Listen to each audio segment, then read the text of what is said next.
하나님께서 우리를 구원으로 인도하셔서 구원의 백성으로 살아갈 수 있어서 감사하고, 특별히 우리 캔사스 한인 장로교회에서 이렇게 함께 믿음의 가족으로 만날 수 있어서 감사하고, 또 여러분의 가정을 하나님께서 1년 동안 평안하게 지켜주셔서 감사하고, 또 여기 서 있는 목사가 여러분의 목사여서 감사하고, 제가 이런 말 안 해도 다 아는 사실인데, 제 약점이에요. 이게 어쩔 수가 없어요. 다 아는 것을 굳이 밝히는 게 제 약점이라, 하여튼 하나님께서 풍성한 은혜를 주셔서 감사합니다. 오늘 정말 여러분들의 마음속에 절기이고 우리가 정해진 예배이기 때문에, 추수감사 주일이기 때문에 그냥 감사에 묻혀 있는 것이 아니라 다시 한번 이 마음 안에서 진정한 감사가 넘치기를 주의 이름으로 축원합니다. 저는 오늘 감사의 열매, 이런 제목으로 여러분과 함께 은혜를 나누겠습니다. 한국의 구로 동광교회에 이영범 목사님이라는 분이 계세요. 그 목사님에게 3명의 자녀가 있습니다. 큰아들은요, 안양 샘병원에서 외과 과장 의사로 있다가 36살 나이에 나이지리아로 의료 선교를 떠났습니다. 그래서 굉장히 험난하고 어려운 곳에 가서 의료 선교 사업을 하는 그런 귀한 아들을 줬죠. 목사님 아들이지만 참 자랑스러운 아들이었습니다. 둘째 아들은요, 미국의 버클리에 와서 공대에서 공부를 하고 미국에서 아주 잘된 아들입니다. 그리고 셋째가 딸인데, 이 목사님이 이 딸 자랑을 너무너무 많이 하는 거예요. 이 딸이 자기 집안의 자랑이고 기쁨이다, 나에게 있어서 너무 소중한 기쁨의 존재다, 이렇게 말씀을 하십니다. 그래서 사람들이 그렇게 생각하는 거예요. 야, 큰아들도 의사고 둘째 아들도 미국에서 유학생활하고 성공적인 삶을 살아가는데 이 딸은 아마 대단한 어떤 위치에서 좋은 학벌에 아주 그런 사람들이 부러워하는 자리에 있나 보다, 이렇게 생각을 하는데, 그 목사님 말에 의하면요, 지금까지, 물론 그 목사님이 이제 은퇴를 하셨습니다. 지금은 이제 은퇴를 하셨는데, 지금까지 자기에게 아빠라고 불러본 적이 없다라는 거예요. 그 딸이 태어나면서부터 자폐아로, 심각한 자폐아로 태어나가지고요. 그래서 아빠라고 제대로 들어본 적이 없다라는 거예요. 그런데 왜 이 목사님은 그 셋째 딸을 그렇게 자기 인생의 기쁨이고 자랑이라고 그렇게 이야기하는가? 아이를, 그 셋째 딸을 출산했을 때요, 개척교회를 했을 때래요. 그래서 심각하게 고민을 하다가 사모님하고 같이 상의를 했답니다. 우리가 앞으로 계속 평생 목회를 해야 되는데 이 아이를 뒷바라지를 하기는 우리가 너무 지금 힘이 들고, 그러니까 이 미국에 입양을 보내면 거기에서도 잘 양육을 받고 그럴 수 있으니까 우리가 입양을 보내자, 어렵게 결정을 해가지고 이 홀트 입양 재단에 이제 가서, 이 아이가 자폐아이긴 하지만 혹시 입양을 받아줄 그런 집이 있는가 알아봐달라고. 그래서 이제 신청을 하고 돌아왔다라는 거예요. 얼마 있지 않다가 연락이 왔더래요. 미국의 한 가정에서 입양을 하겠다고. 그래서 하나님께 감사한 마음으로 이 목사님과 사모님이 얼른 그 홀트 재단에 가가지고요, 이제 서류를 작성을 하는 거예요. 서류를 다 작성하는데 마지막 서류가 뭐냐면 친자 포기각서, 이걸 써야 되는 거예요. 마지막 사인에. 근데 이 목사님이 그 서류를 받아놓고는 펜을 들고 쓰지를 못하는 거예요. 친자 포기각서, 그것만 눈에 왔다 갔다 하고. 그래서 사모님만 쳐다보고 사모님도 목사님만 쳐다보다가 그 자리에서 펜을 놓고 둘이 나와갖고 펑펑 우시면서 도저히 그것은 못 쓰겠다고. 친자 포기각서 거기에 사인은 도저히 못하겠다고. 그래서 두 분이 울면서 입양 보내는 것을 포기했대요. 포기하긴 했는데 이제 실질적으로 생활로 돌아오니까 어디 급한 신방이 있어서 사모님하고 가야 되면은요, 미국에서는 좀 어렵지만 문을 잠궈 놓고 그 딸을 안에다 넣어놓고요, 얼른 신방을 갔다 오면 아이가요, 집안에 난리가 납니다. 대소변도 보놓고 그것을 장난감 삼아 놓고 집안이 너무너무 힘든 거예요. 견디기가 괴로운 거예요. 그것을 보는 그것이 전적으로 그 아이만 케어할 수도 없는 거고 목회를 해야 되는 거고. 네. 그래서 그 목사님이 하시는 말씀이 그런 생각을 했대요. 목사인데도 너랑 나랑 같이 죽자 이 생각을 수도 없이 했다라는 거예요. 그런데 한 번은 그 교회에 이제 돌아가신 황수관 박사가 교회에 이제 세미나를 오셨대. 오셔갖고 그 목사님의 그 가정사를 다 듣고서 그 딸 이름이 루라인데, 그러니까 이시니까 이루라래요. 딸 이름이 이루라. 그 황수관 박사가 이 목사님께 그러더래요. 딸한테 잘하라고. 혹시라도 마음속에 힘들어가지고 그 딸 보는 것을 이상하게 바라보지 말라고. 어떻게 보면 목사님 댁에 이 땅에 온 예수님, 루라가 바로 이 땅에 이 집안에 온 예수님일 수 있다고. 물론 그렇겠어요. 그런데 이 목사님이요, 그 황수관 박사가 하는 이야기가 주님의 음성처럼 들리더라는 거예요. 그때부터 내 딸이고 장애자이고 힘든 상황이지만 정말 주님일 수 있겠다. 주님을 섬기는 마음으로 딸을 보면서 그때부터요, 그런 마음을 갖다 보니까 성경 보는 게 달라지고 가족들이 변화되더래요. 그래서 큰아들이 의사가 되겠다고 하는 것도 동생을 보면서 가정에 아픔이 있으니까 자기가 그렇게 하겠다고 집안이 변화되고, 이 목사님이 목회를 하면서요, 이제 정말 주님의 마음으로 섬기는 마음으로 자기 딸에게만 아니라 목회 전체를 그런 자세로 하게 됐다라는 거예요. 나중에는 이제 해 뜨는 집이라고 하는 장애자를 돌보는 홍천에 큰 많은 땅을 사가지고 거기에다가 장애시설, 아주 잘 해놓은 장애시설을 하고, 또 구루의 교회 옆에는 양지골이라고 해서 복지센터를 만들어 놓고, 그래서 이 목사님이 은퇴를 하실 때는 아주 그 사역이 풍요롭고 특별히 장애자들에 대한 이 사역이 왕성한 사역으로 마칠 수 있었어요. 그 목사님이 하는 말씀이 뭐냐면, 셋째 딸, 아빠라고 제대로 부르지 못했던 심각한 장애를 가졌던 딸이지만 그 딸이 내 인생을 바꿔놨고 내 목회를 바꿔놨고, 그래서 나의 자랑이고 나의 기쁨이다, 이렇게 간증할 수 있다는 겁니다.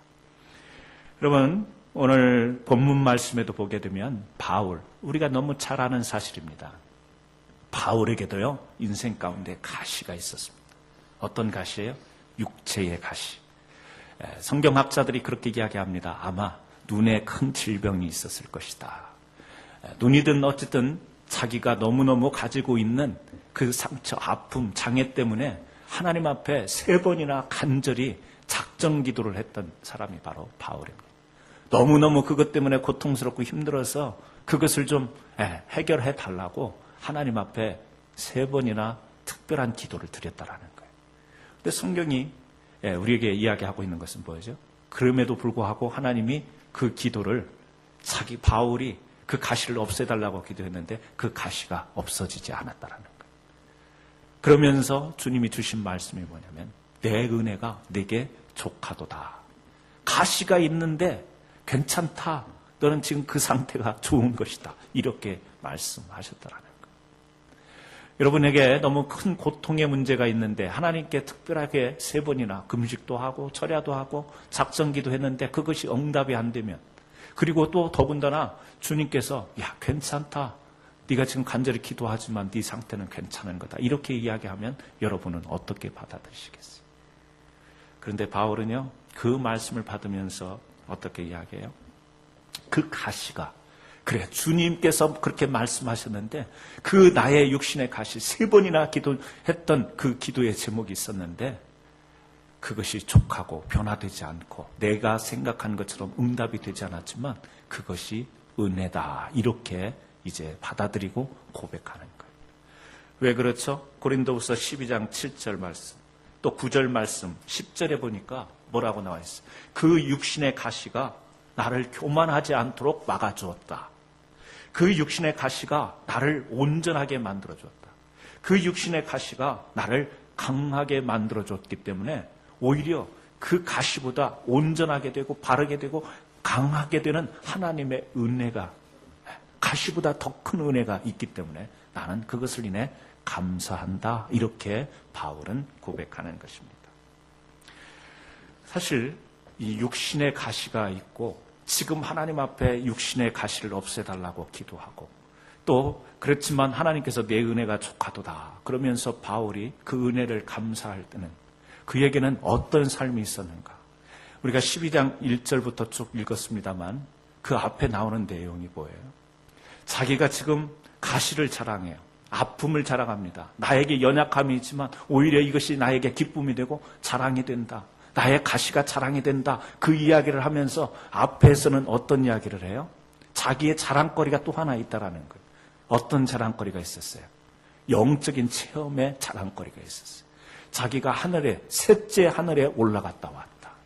셋째 하늘에 올라갈 때 몸은 여기 있고 영이 올라갔는지 아니면 영과 육이 같이 올라갔는지 자기가 분명하게 느끼지는 못하지만 알지는 못하지만 내가 특별한 하나님의 그 성령에 이끌려서 자기가 영적 체험을 했다. 셋째 하늘에 올라갔다 왔다. 유대인들에게는 하늘을 7가지로 구별을 합니다. 여기에서는 지금 셋째 하늘이라고 이야기하는데 뭐냐면 정말 하나님의 신비한 영적 세계를 체험했다. 그걸 우리가 그렇게 이해를 하면 되겠습니다. 그러니까 자기에는 정말 다른 사람들이 경험하지 못한 살아있는 사람들이, 살아있는 영혼들이 어떻게 하늘나라를 갔다 올 수 있겠어요? 이건 특별한 경험이에요. 특별한 축복입니다. 그것이 사람들에게 영적인 자랑거리가 될 수 있는 거예요. 야, 나는 환상을 봤다. 나는 특별한 꿈을 꿨다. 이것도 자랑하는데 하늘에 영이 올라갔는지 몸이 함께 올라갔는지 구별은 잘 안 되지만 그 체험을 했기 때문에 그것은 바울에게 정말 믿음의 신앙의 큰 자랑거리가 될 수 있어요. 그런데 부득불 그것은요 자랑하지 않는 거예요. 어떤 사람이라고 표현을 해요. 마치 자기가 아니라 다른 사람이 체험한 것처럼 이야기를 해요. 뭘요? 셋째 하늘에 올라갔다 온 것을. 뭐죠? 그 자랑거리보다 영적인 신비한 체험이 있어서 사람 앞에 누구에게나 자랑할 수 있는 것이 있음에도 불구하고 바울은 그것을 내려놓고 내 육신의 가시가 더 기쁨이고 더 자랑거리라는 거예요. 셋째 하늘에 올라갔다 온 그 영적 체험보다 내가 있는 육신의 병, 육신의 가시 이것이 더 큰 기쁨이고 자랑이다. 이렇게 이야기해요. 여러분 이해가 되세요? 내가 가지고 있는 신앙적인 영적 체험보다 내가 가지고 있는 장애, 핸디캡이 더 기쁨이 되고 자랑이 된다. 어떻게 이렇게 이야기할 수 있냐라는 거예요. 바울은요, 하나님의 진정한 은혜를 알았기 때문에 그래요. 내가 체험도 중요하고 경험도 중요하지만 내가 기쁜 하늘에 올라가는 것도 중요하지만 나를 온전하게 하는 그것은 바로 가시였다. 나의 연약함이었다. 나의 질병이고 아픔이었다. 하나님께서 네 은혜가 족하도다. 이렇게 은혜로 알고 감사할 수 있는 것은 뭐냐면 하나님에 대한 깊은 신뢰가 있는 거예요. 왜? 이 가시가 있지만 하나님이 나를 버리지 아니하시고 이 육신의 연약함이 있지만 하나님이 나를 지금도 붙들고 계시는구나. 이 연약함 속에서 하나님의 뜻이 있구나. 이 상처 속에서 아픔 속에서 하나님의 뜻이 분명히 있구나. 이것을 바울은 깨달은 거예요. 여러분 주보에 보면 오늘 그 주보 그 칼럼란에 보시면요. 하나님은 실수하지 않으신다네. 이런 찬양이 있습니다. 집에서 제가 몇 번을 연습했는데 도저히 안 돼가지고 찬양은 못 부르겠어요. 그런데 이 가사를 보세요. 가사를 보면요. 이런 가사예요. 여러분이 보면서 같이 한번 보시면 좋겠어요. 내가 걷는 이 길이 혹 굽어 도는 수가 있어도 내 심장이 울렁이고 가슴 아파도 내 마음속으로 여전히 기뻐하는 까닭은 하나님은 실수하지 않으심일세. 내가 세운 계획이 혹 빗나갈지 모르며 나의 희망 덧없이 쓰러질 수 있지만 나 여전히 인도하시는 주님을 신뢰하는 까닭은 주께서 내가 가야 할 길을 잘 아심일세. 어둠 밤 어둠이 깊어 날이 다시는 밝지 않을 것 같이 보여도 내 신앙 부여잡고 주님께 모든 것 맡기리니 하나님을 믿음일세. 지금은 내가 볼 수 없는 것, 너무 많아서 너무 멀리 어른거려도 운명이여 오라 나 두려워 아니하리 만사를 주님께 내어 맡기리. 차츰차츰 안개 거치고 하나님 지으신 빛이 뚜렷이 보이리라. 가는 길이 온통 어둡게만 보여도 하나님은 실수하지 않으신다네. 네. 여러분, 하나님은 실수하셔서 여러분의 아픔을 준 게 아니에요. 하나님이 뭔가 착각하셔서 여러분에게 가시를 준 게 아니라는 사실이에요. 여러분은 하나님을 신뢰하셔야 될 줄로 믿습니다. 믿으셔야 돼요. 여전히 내게 아픈 상처도 있고 가시도 있고 인생의 괴로운 문제도 있지만 하나님을 신뢰하시기를 바랍니다. 여전히 여러분들이 지금 가고 있는 길이 굽어서 돌아가는 길일 수도 있어요. 나는 좀 빨리 갔으면 좋겠는데, 빨리 도달했으면 좋겠는데 계속해서 굽어 돌아가서 지치기도 하고 끝이 안 보이는 인생을 우리가 지금 살아갈 수도 있습니다. 여기 있는 가사처럼 우리가 세운 계획이 빗나갈 수 있습니다. 계획대로 좀 잘 이루어졌으면 더 감사할 수 있을 것 같은데 빗나갈 수 있어요. 앞이 안 보입니다. 어둡습니다. 아른거립니다. 보이지 않습니다. 그런 우리가 인생의 삶의 문제들이 얼마나 많아요. 돌아가기도 하고 앞이 보이지도 않고 깜깜하고. 그런데 이 가사는 뭐죠? 하나님은 실수하지 않는다. 차츰차츰 안개가 거친대요. 하나님의 지으신 빛이 뚜렷이 보일 날이 온다라는 거예요. 정말 이 가사가 얼마나 은혜스러운지요. 하여간 찬송 정말 부르고 싶어요. 다음에 꼭 한번 제가 부를 날이 오리라. 올 겁니다. 여러분, 그렇습니다. 우리가 살아가는데 앞이 안 보이고 굽어가고 내가 생각하는 것처럼 쉽지 않아도 그럼에도 불구하고 하나님을 신뢰할 수 있는 여러분들이 되시기를 바랍니다. 바울과 같이 3번이나 특별히 기도했지만 안 되는 거예요. 해결이 안 되는 거예요. 그런데 지나놓고 보니까 그것이 나를 강하게 만들었고 그 가시가 없었으면 내가 무너졌을 텐데 내가 하나님께 온전히 나가지 못하고 사명자로서의 삶을 살지 못했을 텐데 그것이 있었기 때문에 그래서요 바울은 진정한 감사를 할 수 있었던 거예요. 여러분에게 가시가 있는데 감사할 수 있어요? 여러분에게 지금 심각한 육신의 질병이 있는데 하나님께 감사하실 수 있습니까? 여러분에게 지금 물질적인 필요가 있는데도 여러 가지로 형편이 어렵고 쪼들리고 그러는 가운데 여러분 감사하실 수 있어요? 아니죠. 감사할 수 없죠. 그 자체만을 놓고는 감사할 수 없어요. 돈이 없는데 어떻게 감사하고 건강을 잃어버렸는데 어떻게 감사해요? 그런데 뭘 봐요? 하나님. 그 가시를 어루만져서 나를 청하게 하시며 나를 새롭게 하실 하나님을 바라보니까 우리가 감사할 수 있는 겁니다. 문제만 보고는 가시만 보고는 감사할 수 없죠. 하나님을 보니까 우리가 감사할 수 있는 것입니다. 사람들이요 갈수록 신뢰가 무너지는 시대를 살아가고 있습니다. 하나님을 못 믿는 것을 둘째치고 세상에요 신뢰하자, 믿자, 의지하자, 바라보자. 지금은 아니지만 나중을 믿고 나가자. 신뢰라는 말을 사용하기가 참 어려운 시대입니다. 사람들도 서로가 서로를 못 믿어요. 어떤 주어진 진리와 사실을 말을 해줘도 그것에 대해서 사람들이 신뢰하지 못합니다. 점점 세상은요 믿기 어려운 시대로 가는 거예요. 세상에서 그런 것에 익숙하다 보니까 우리가 하나님을 신뢰하자 이렇게 이야기해도 그 마음속에요 신뢰감이 생기지가 않아요. 하나님에 대한 믿음들이요 세상에 여러 가지 복잡한 생각들이 우리 마음에 있다 보니까 하나님을 신뢰하기 어려운 스타일, 신뢰 스타일이 아니라 불신의 스타일로 우리의 삶이 자꾸 흘러가는 것을 보게 됩니다. 어떤 부인이 남편을 못 믿는 거예요. 아주 습관화가 돼버린 거예요. 남편이 무슨 말을 진지하게 해도 내가 어떻게 당신 말을 믿어? 입에 달고 사는 부인이 있었어요. 우리 성도님들 가운데 혹시 남편한테 그런 분 없죠? 남편이 무슨 말을 하면 내가 당신을 어떻게 믿어? 이 말을 달고 살아요. 남편이 교통사고가 난 거예요. 병원에 실려갔습니다. 병원에서 전화 받았어요. 남편이 사망했다고. 이 부인이 그동안에 내가 당신을 어떻게 믿어 이랬는데 교통사고 당했다니까 병원 가가지고 막 통곡을 하면서 우는 거예요. 그런데 그 소리를 듣다가 이 남편이 갑자기 의식이 생겨가지고 딱 차근을 걷어내리고 일어났어요. 여보, 나 살았어. 살아났어. 그랬더니 부인이 하는 말이, 내가 당신 말을 어떻게 믿어? 의사가 죽었다는데. 네. 살아났는데도 내가 당신을 어떻게 믿어? 습관이 돼가지고 의사가 죽었다는데. 못 믿어요. 네.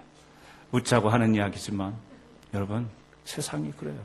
신뢰하자 이 말 던지기가 어려운 시대가 지금 이 시대. 그러나 세상의 것은 신뢰하지 못할 수 있지만 오늘 제가 여러분들에게 소개드린 이 하나님의 말씀, 바울의 하나님, 여러분의 하나님은 신뢰하기를 주의 이름으로 축원합니다. 우리가 하나님을 신뢰할 때 우리의 시각이 달라지는 거죠. 조나단 에즈워라고 하는 사람이 있죠. 네, 청교도 설교가입니다. 청교도, 영국의 청교도는요, 영국을 굳건하게 세워나간 그 신앙의 바탕이 청교도에서 나왔어요. 미국을 세운 이 바탕이 어디에? 청교도 아니겠어요? 그래서 청교도 설교가들은요, 굉장히 설교가 직선적입니다. 네. 어떻게 직설적이냐? 죄에 대해서 아주 직설적으로 지적을 합니다. 그래서 막 부흥하고 영적 각성의 운동은 일어나는데 사람들이요, 이 조나단 에즈워드는 싫어요. 왜? 막 설교할 때마다 죄를 회개하고, 눈을 똑바로 쳐다보면서 회개하고 막 잘못했다고. 그러니까 하나님의 말씀, 순수한 말씀이긴 한데 사람들이 너무 강하니까. 그래서 이 조나단 에드워드가 살아있을 때는요, 그렇게 이렇게 유명하지를 못했어요. 그냥 너무 직설적이고 강하니까. 근데 이제 죽고 난 뒤에 그의 저수를 통해서 이분이 아주 너무너무 영성이 있고 너무 강직한 말씀을 전하는 것을 책으로 기록을 해요. 그때 이제 유명해진 거예요. 근데 이 조나단 에드워드의 그 흐르는 신앙의 사상이 뭐냐면 두 렌즈 사상입니다. 렌즈. 그래서 이분이 하는 말이 뭐냐면 우리가 믿음으로 살아갈 때 좁은 렌즈도 있고 넓은 렌즈도 있다라는 거예요. 좁은 렌즈, 이것으로 보다 보면 우리가 진실 자체를 왜곡해서 볼 수 있다 이겁니다. 예수님이 이 땅에 오셔서 십자가에 매달려 죽으시기까지 매를 맞고 고난받으시고 채찍질 당하시고 머리에 가시거나 했었는데 만왕의 왕으로 오셨다라는 예수님이 왜 그렇게 처절한 고난과 십자가에 져야 되는가? 좁은 렌즈로 보면 그것은 아픔이라는 거예요. 그건 상처라는 거예요. 그런데 넓은 렌즈로 보면 뭐예요? 하나님의 구속하신 사랑이라는 거예요. 그 고난, 좁은 렌즈로 보면 고난이고 아픔이지만 넓은 렌즈로 보니까 그것은 하나님의 너무너무 크신 사랑이에요. 우리에게 베푸신 너무너무 크신 구속의 사랑. 아까 그 이영보 목사님 친자 포기 각서를 도저히 못 써서 뒤돌아섰다고 그랬죠. 여러분, 하나님의 마음이 그 마음인 줄 압니다. 여러분들을 버리고 싶다가도, 저를 버리고 싶다가도 각서를 쓰시려고 도저히 우리를 포기를 못 하시는 하나님. 내가 너만큼은 버릴 수가 없다. 너만큼은 마귀에게 입양 보내고 싶지 않다. 너만큼은, 너는 내 자식인데 내가 너를 포기할 수 없다. 이것이 뭐예요? 조나단 에즈워드의 넓은 렌즈로 볼 때 하나님의 구속하신 사랑. 좁은 렌즈로 보면 오늘도 괴로운 거예요. 오늘도 여러분 얼마나 힘들게 살아가세요. 오늘도 여러분은 얼마나 육신이 아파요. 또 자식들 때문에 염려하고 걱정하는 것이 있어요. 여러분의 진로 때문에 지금 너무너무 고통스러운 거, 스트레스 받는 거 있잖아요. 넓은 렌즈로 보니까 하나님이 우리를 하나님의 나라로 인도하면서 이 땅에서 하나님의 풍성한 은혜를 경험하기 위한 어떤 일정점, 어떤 그 과정 속에 있는 지극히 작은 것에 불과한 거예요. 저는 여러분들이 조나단 에즈워드의 그 넓은 렌즈의 시각을 갖기를 주의 이름으로 축원합니다. 바울은요, 그 시각을 가진 거예요. 가시만, 이것만 본 게 아니에요. 처음에는 가시만 보였는데 기도를 하면서 가시만 봤는데 나중에 넓은 이 안목을 가지고 봤더니 그것이 은혜더라. 그래서 감사할 수 있는 거예요. 그래서 그 가시가 기쁨이 되고 자랑이 된다. 이렇게 이야기할 수 있는 거예요. 그래서요, 오늘 설교의 제목이 뭐죠? 설교의 제목이 뭐죠? 감사의 열매. 바울은 그런 감사가 있다 보니까 고린도후서 12장 15절에 이제 자기가 하나님 앞에 정말 이 감사한 것을 마음으로 가시가 육신의 고난이 감사한 거구나 이렇게 느낌으로 끝난 것이 아니에요. 내가 어떻게 하나님께 이 받은 은혜를 감사를 보답할고 이런 의식이 바울에게 있었어요. 그래서 그는요 실질적인 열매를 맺어요. 감사의 열매를 맺습니다. 그 내용이 뭐냐? 고린도후서 12장 15절 말씀. 같이 한번 읽겠습니다. 15절 말씀. 고린도후서 12장 15절 말씀을 같이 읽습니다. 시작.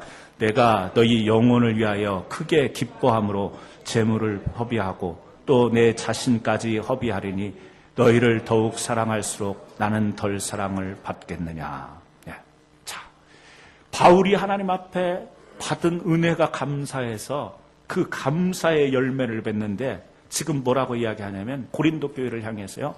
내가 너희 영혼을 위하여 크게 기뻐함으로 재물을 허비하고 재물을 내놓는다 이거예요.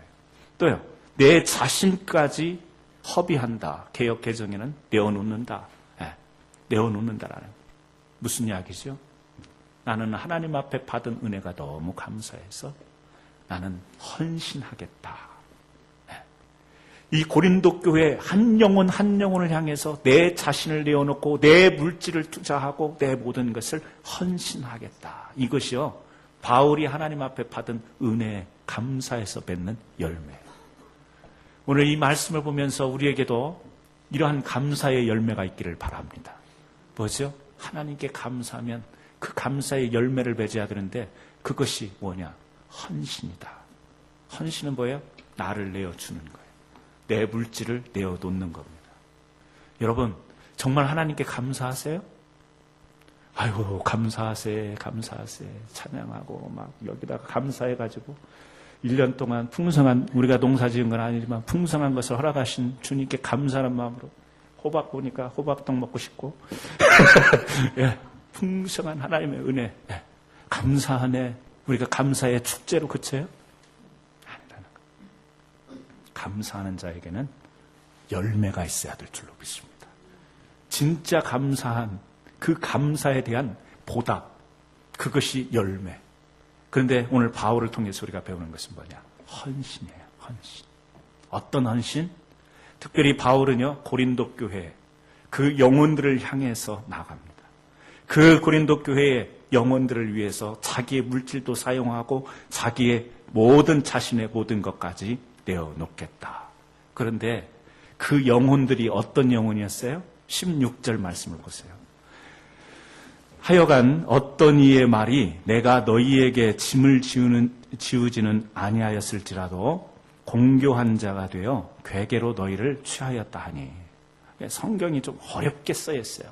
무슨 말이냐면 지금 내가 너희 영혼을 위해서 내 물질도 내어놓고 내 자신을 내어놓겠다고 하는 그 대상이 누구냐면 바울을 향해서 저 나쁜 놈, 저 그냥 음모막 꾸미는 어떤 자기를 향해서 비난하고 비방하고 욕하던 사람들이에요. 고린도 그런 사람들이 있었어요. 바울에 대해서 공격하는 사람이 있었어요.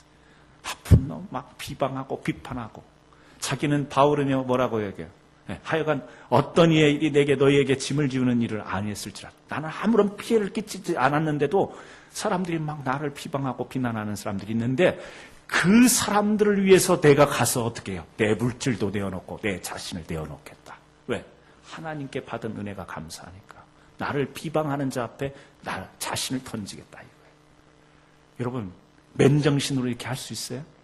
여러분 욕하는 사람에게 아이고 욕해 주셔서 감사합니다. 식사하러 갈까요? 막 물질을 내놓고 선물도 주고 나는 막 뒤에서 욕하고 비방하는데 감사하다고 여러분의 것을 쏟아 부을 수 있어요? 속 빠진 사람이지.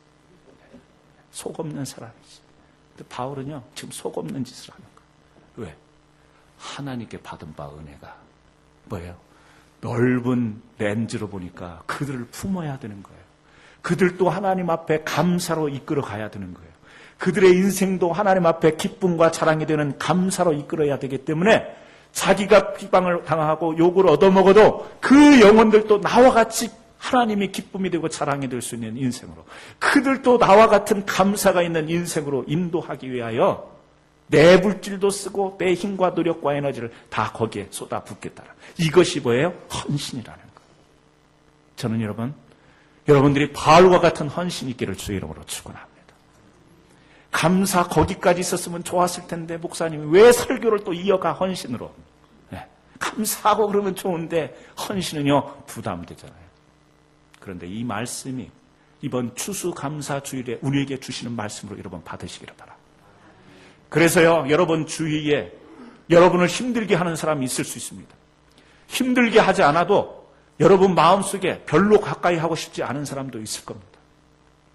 그러나 여러분 1년 동안 하나님 앞에 받은 은혜가 감사하고 여러분이 구원의 은혜를 감사한다면 오늘 바울과 같은 헌신이 여러분에게 작정되어지고 결단하는 시간이 되어지기를 바랍니다.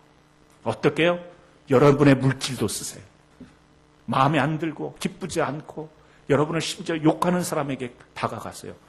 물질도 사용하고 여러분의 마음도 내어놓고 여러분의 자신을 내어놓는 그러한 헌신이 있기를 주의 이름으로 축원합니다. 우리의 믿음 쉬운 것 같지만 쉽지 않은 겁니다. 이와 같은 우리가 감사의 열매, 이 헌신이 저와 여러분에게 정말 있어야 될 줄로 믿습니다. 그래서요 바울은 그런 영혼들을 위해서 다가가면서 그 역시 그 영혼들을요 감사로 이끌어가요. 감사로 이끌어가는데 오늘 두 가지 우리가 생각해 볼 수 있습니다. 뭐죠?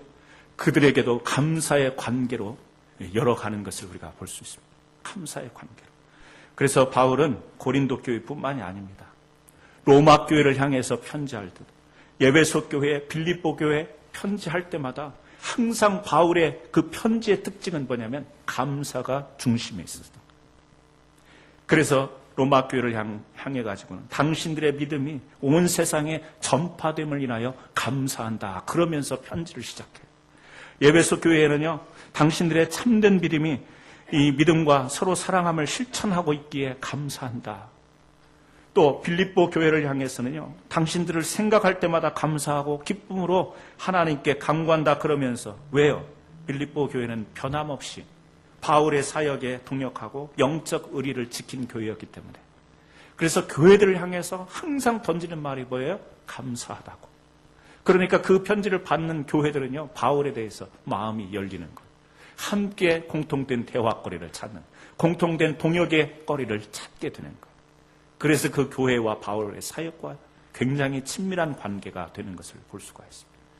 우리가 하나님께 나와서 찬양하고 기뻐하고 감사하지요? 찬양하고 기뻐하며 감사할 때 어떻게 돼요? 하나님과 우리 관계가 열리는 거예요. 찬양을 통해서 우리의 마음을 올려드리고 우리의 감정을 올려드리니까 하나님이 받으시는 거예요.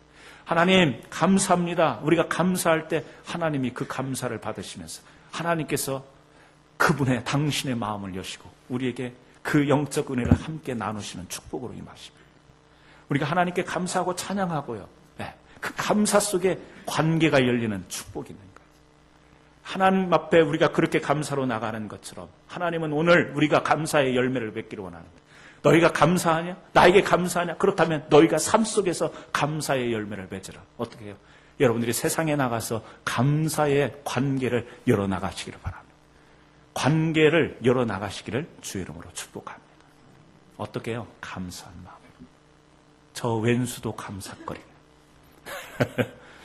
저 짜증나고 미운 사람도 하나님을 생각하고 내가 감사의 열매를 맺기 위해서 바라보니까 뭐가 돼요? 그 사람에게도 감사할 거리가 보이는 거예요. 그래서요, 감사로 관계를 열어가면서 바울은 어떻게 했죠? 항상 뭐예요? 말씀드린 것처럼 격려하는 거예요. 칭찬하는 거예요. 고린도 교회가 칭찬할 만한 내용이 있었던 건 아니에요. 그 교회는요, 신앙의 문제, 잘못된 교리의 문제가 있었어요. 또 교회 안에 음란의 문제도 있었어요. 그냥 거기에서 참 타락하는 이야기들이 있었어요. 조나단 에드워드 같으면 막 거기에서 고린도 교회를 향해서 굉장한 강한 지적을 했을 거예요. 바울은 어떻게 해요? 감사한다. 뭘 감사해? 신앙이 무너져 있고 교리가 잘못되어 있고 음란의 문제가 교회에 있는데도 감사한다. 그렇게 이야기를 해요. 왜? 그 문제 속에서도 감사할 거리를 끄집어내는 거예요. 어떻게? 고린도 교회는 말을 잘했거든요. 사람들이. 도시거든요. 똑똑한 사람들이, 지식인들이 많았거든요. 철학자들이 많았거든요. 그래서 바울은 지금 마음속에는요, 잘못된 것을 막 고치고 싶은 마음이 있는데, 그런데 지금 먼저 꺼내는 말은 뭐예요? 너희들이 참 언변이 좋은데 발을 차라지. 그러면서 그들의 장점을 계속해서 칭찬하고 격려하는 것을. 또요, 잘못된 것이 있었지만 한편으로는 뭐가 있었어요? 성령의 은사가 있었어요. 은사가 있었죠. 방언도 하고, 나중에는 방언도 중요하지만 진정한 사랑에 대해서 강조를 하잖아요. 은사가 있었던 거, 좋았던 것을요, 격려하고 칭찬하고. 그러면서 뒤에 마음을 열게 하고 사람들로 하여금 하나님을 생각하게 하면서 나중에 잘못된 것을 하나하나 이런 것에 대한 충고를 끄집어내는, 그냥 잘못된 것을 감사한 게 아니에요. 잘한 것을 칭찬하고 격려하면서 잘못된 것을 고쳐나가는. 그래서 그 고린도 교회뿐만 아니라 다른 초대 교회들이요, 이 바울의 사역 앞에 다 어떻게 돼요? 흡수가 되는 거예요. 다 거기에 녹아나는 거예요. 왜? 감사의 사역을 했기 때문에 그런 거예요. 저는 여러분들이 퍼스널, 개인적으로도 우리가 감사의 사람이 됐으면 좋겠습니다. 어떤 사람에게 다가가든지 감사로 칭찬하고 격려하고, 우리 자녀들에게도요, 칭찬하고 격려하고.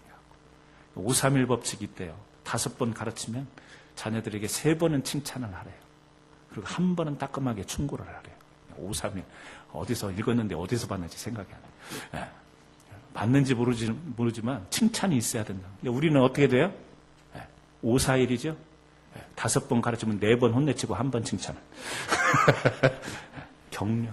격려하고 축복하고. 여러분, 바울의 사역을 보면서 그는 하나님을 신뢰했습니다. 저는 오늘 여러분들이 하나님을 정말 신뢰하는 분들이 되길 바랍니다. 여러분들에게도 고통이 있습니다. 가시가 있습니다. 그러나 그것이 여러분에게 은혜가 될 겁니다. 그 은혜에 대해서 감사하는 마음으로 오늘 이 시간에 우리가 예배드리면서 또한 마음으로 결단했으면 좋겠습니다. 하나님, 그렇습니다. 여전히 가시가 있고 고통이 있지만 하나님께서 반드시 이것을 통해서 나를 온전케 하실 것이기 때문에 감사합니다. 그러나 내가 감사로 그치지 않고 열매 맺는 삶이 되게 하옵소서. 다른 사람은 모르겠지만 오늘 바울을 보니까 그는 헌신의 사람이었습니다. 많은 자기를 비난하고 욕하는 사람들에게 다가가서 그들도 하나님께 감사하는 영혼으로 인도하기 위하여 자신을 내어놓고 물질을 내어놓으면서 그 다른 사람들의 그 험난한 혼란 앞에서도 감사로 감싸고 감사로 격려하면서 관계를 열어나가면서 하나님께 인도하는 이 바울을 본받으면서 하나님, 오늘 세상을 향해 감사의 열매를 맺는 사람으로 나아가기를 원합니다. 이 고백이 오늘 이 아침 여러분과 또 저에게 있기를 간절히 축원합니다. 기도하십니다.